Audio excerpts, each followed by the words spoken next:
Hello mga mare, kamusta? Magluluto nga pala tayo ng kikiam sardines ngayon. Kung di mo pa ito natikman, try mo na to.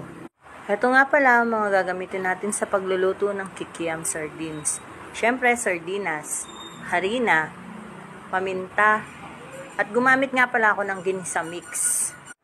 Asin. Himasa lamang ng mabuti ang sardinas at ang harina. May kamayin hanggang makabuo kag ng ganitong shape. Siyempre, suka ang masarap na sausawan para dito. Maggayat lamang ng isang sibuyas.